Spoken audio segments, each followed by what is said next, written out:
Okay, guys, so there's been a lot of information released about Genius Brand stock recently. So I actually got an email from my broker. If you held shares of Genius Brands before June 29th, you have the option to vote in the proxy. And like I said, guys, full disclosure, I am a shareholder of Genius Brands and I did acquire the stock before June 29th. So I did receive one of those emails and I'm going to fill out my proxy vote for you guys on screen. First, I want to talk a lot more about whether Genius Brands is a pump and dump. So I've been, I use Twitter as well a lot, and I've seen a lot of people hating on the stock and things like that. And I'm not gonna lie. If we take a look at the stock chart here, it really isn't pretty. So, obviously the best time to buy would have been right before the run up. And I believe when I posted my video, I believe I posted it when it was around this range. So I didn't let you guys know about Genius Brands when it was at its peak. And right now the stock has kind of bottomed out at around $1.50 with pretty strong support there.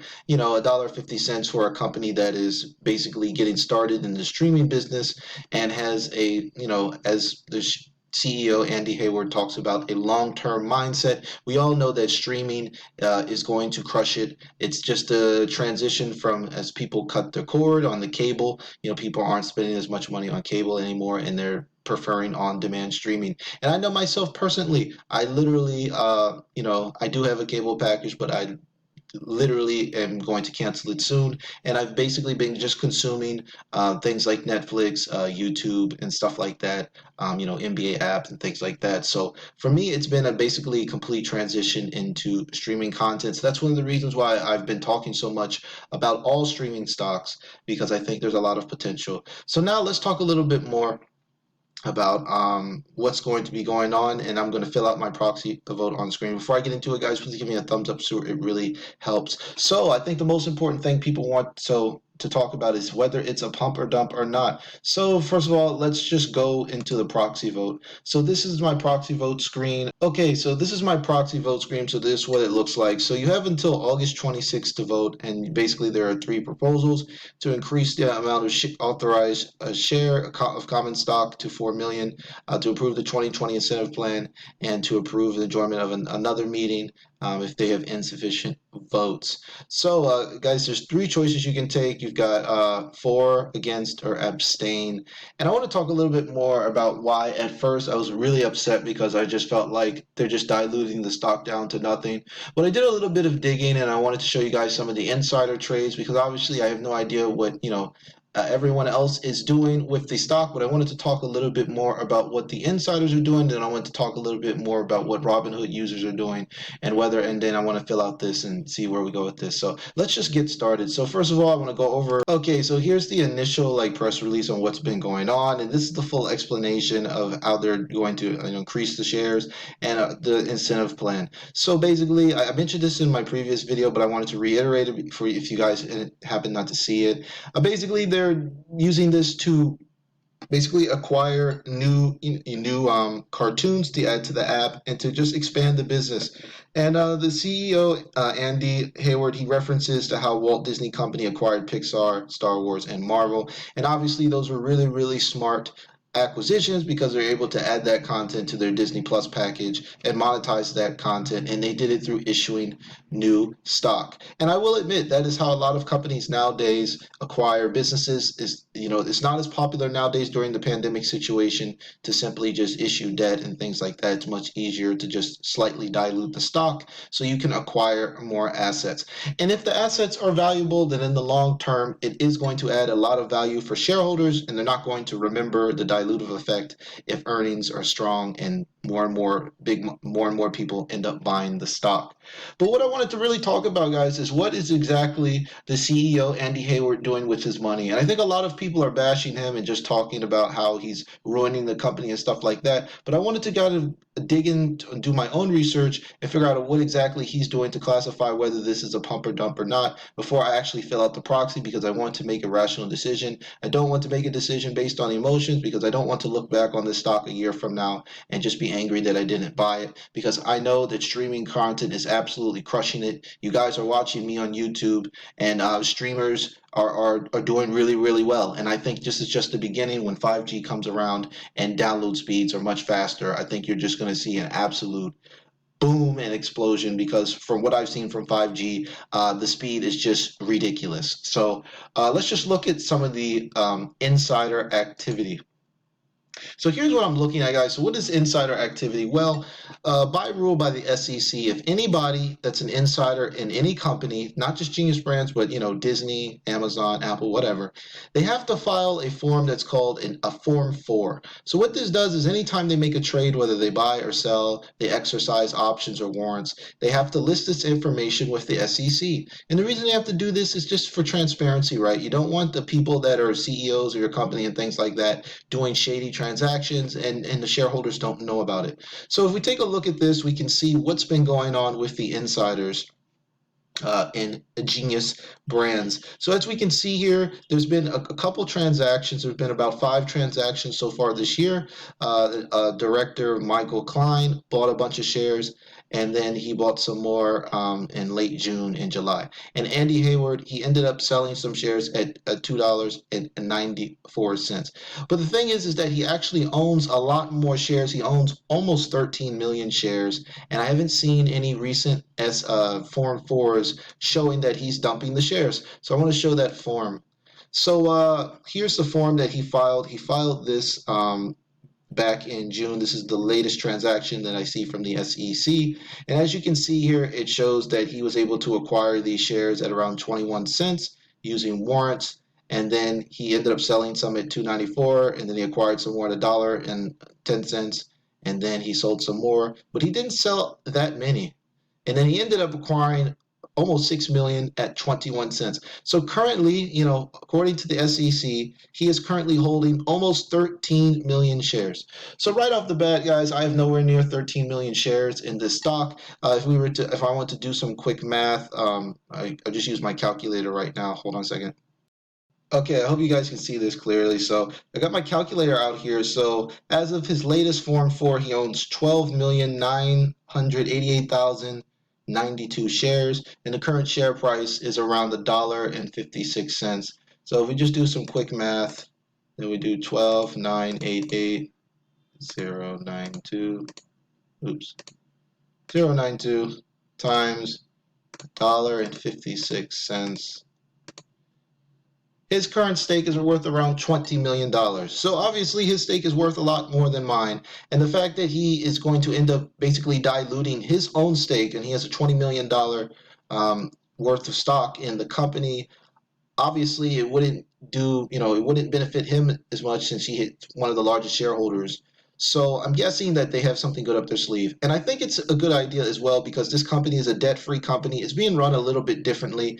And the company, instead of just borrowing money and things like that, so you've got a lot of companies out here taking on loans and notes and things like that to grow, he's issuing new shares. So he's not taking on debt, and he's keeping the company lean, basically stacking up cash, keeping the company out of debt.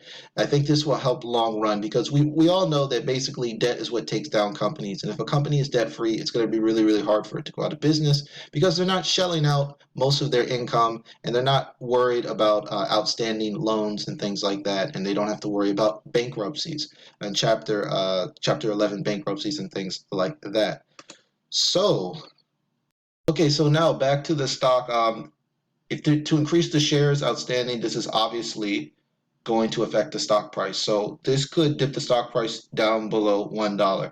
But I'm a bit torn, because I understand the power of stacking up cash and acquiring new assets, and improving the company, because this is going to make a lot of money for us long term, but in the short term, it's going to destroy the stock price. So it's really a balancing act. What's more important, the short term stock price or the long term value of the business?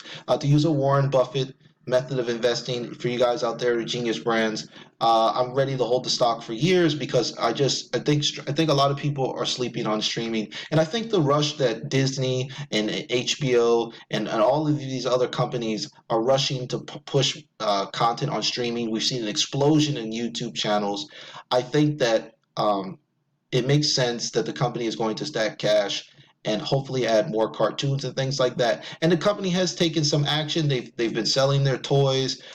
They just acquired Yu-Gi-Oh cartoons. So there has been some movement forward. I think the company has come a long way from back in May, when a lot of this a lot of the stock, a lot of the activity in the stock started taking off. I think it's still a different company than it was back then. So now I'm going to go to my proxy votes, or I'm going to fill this out live on video for you guys. So the first question is probably the most important one, I would say, is whether to approve the increasing the number of shares and just further diluting the stock. So I'm going to assume that this company is going to have some pretty nice earnings.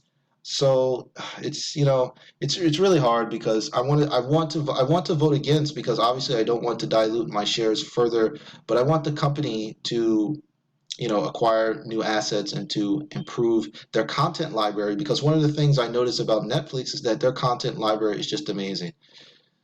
So out of fear, I want to vote against, but I'm actually going to vote for. Okay, so I think that if they issue more shares and raise money and improve the content library, I think that's just going to make us more money long term. And as the late great Sumner Redstone said, content is king. So the better the content that's showing up on the Cartoon Channel app, the more people are going to watch, and the more ad revenue the company is going to be able to generate. So obviously, more ad revenue is going to offset the short-term dilutive effect. So I'm going to vote for, actually, for number one. Okay, guys, so once again, this is just my personal opinion. Like I said, do your own due diligence. You don't have to follow my recommendations. It's just what I think about the company. I want the content library to be amazing because Netflix makes money off their library. If the library is awesome, the money will come. If the library is bad, you're not going to make any money. So I'm going to vote for number one. For number two, this is an easy decision for me. I'm simply going to vote against. Yeah, I'm going to vote against the incentive plan because they didn't really explain exactly what the incentive plan is. They just said to retain talent. It's not really clear on what exactly the incentive plan is. They didn't really detail it. I also checked the SEC filings and it's kind of vague. So, at least the first proposal is pretty clear of what's going on. They're going to increase the shares from 233 million to 400 million. But since there are not a lot of details on the incentive plan, I'm just going to vote against. And then the third one, I'll say sure for, no problem. If there's not enough votes, they can just set up a special meeting. And that's it, guys. So this is how I voted. I voted for, against, and for. So I'm gonna hit submit. Okay, so that's it. So there's my votes, guys. You saw what I voted. Like I said, you have until August 26th. Okay, guys, so I ended up voting. I hope you saw the decisions I made, and I hope I provided some kind of like a rational information. I didn't try to think emotional this one. I tried to think what would be best long term. I have no problems with increasing the number of shares because I would like to buy the shares cheaper. Actually, obviously, many people are thinking that Genius Brands is a pump and dump, and in this situation, I'm just going to say no. I just don't think it is. I really think that the company is building something special and it just doesn't have the same signs as a pump and dump. Most usually a pump and dump, for example, the best example would be Kodak. Kodak, basically the insiders were buying options and things like that before the press release on the Trump deal, and then the Trump deal is kind of fizzling out, and now the SEC is really investigating Kodak. So I would say Kodak is a pump and dump, but this company a little bit different. There's a lot of good things being done with this company, and we've seen the app grow. The app was launched, and they're adding content to it. There's a lot more content on the app right now than there was when it first launched, and they're constantly acquiring new cartoons and things like that. They're selling toys. So I would say this just doesn't constitute a pump and dump. Usually a pump and dump, the company doesn't change at all. And we all know that change is guaranteed. So every company is going to change, whether they're going to change for the better or for the worse. And it looks like Genius Brands is changing for the better. So that's it, guys. I want to wrap this video up. I hope you enjoyed my content. And please smash the red subscribe button for more information on Genius Brands in the future. Full disclosure, I'm a shareholder and I don't plan on selling my shares anytime soon because streaming stocks have already been doing well this year and they are going to crush it this decade. So I'm in it for the long run, guys. So I hope you enjoyed this video. Until next time, take care.